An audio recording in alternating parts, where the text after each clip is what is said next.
ကဲအခုဒါကတော့ဝေးဝမ်တာအိုင်နော်ကာဗီတာဘိန်းပေါ့နော်ဝေးဝမ်တာအိုင်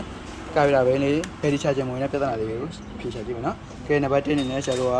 ဘယ်ဒီသူ့ဘယ်ဒီကတော့5ဖို့ပဲရှိတော့တယ်ဒါသူ့ဘယ်ဒီကဖြုတ်လိုက်တော့နော်အားရှိတဲ့ဘယ်ဒီထည့်ပြီးတော့ဆန်းရမှာနော်အားရှိတဲ့ဘယ်ဒီ12ဖို့အနည်းဆုံး12ဖို့ရှိတဲ့ဘယ်ဒီနဲ့ဆန်းမှာဘာဖြစ်လဲဒါဆိုရင်ဆရာတို့ကဆန်းမယ်ဆိုတော့ဘာလုပ်လဲမီတာလုပ်တယ်မီတာကို off နေရနေဆရာပုံမှန်တထားမယ်ဆိုရင်ဒီမှာ DC ဆိုတော့ဒီမှာနော် DC နေရာမှာထားမှာနော် DC နေရာမှာဒီမှာ20မှာထားမှာဟုတ်ပြီနော်ဒါ200 600ဒီကောင်က2ဖို့မီလီဆိုတော့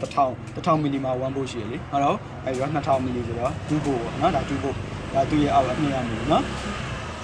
တဖို့အောက်ဟုတ်နော်0.2ဖို့ပေါ့နော်ဒီမှာဆရာတို့ကစံကေပဲဒီဆိုတော့ဘယ်နှဖို့ရှိလဲ12ဖို့12ဖို့ဆိုတော့ဆရာတို့မှာထားမယ်20မှာထားနော်200ထိထားကြမလို့20မှာပဲထားရမယ်ဒီမှာ2ဖို့ဆိုလည်းမရဘူးနော်ဒါကတော့2000မီလီအမ်ဆိုတာမီလီဖို့ဆိုတော့ဘယ်လောက်လဲ2ဖို့2ဖို့မရနော်12ဖို့အဲဒါလေး20မှာထား20မှာထားပြီးတော့ဘက်ထရီကိုထောက်ကြည့်လိုက်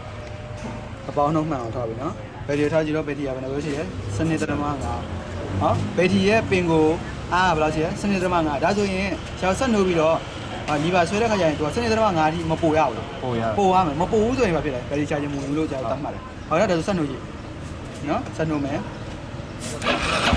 ဟုတ်ပြီဆွဲမယ်လီဗာဆွဲမယ်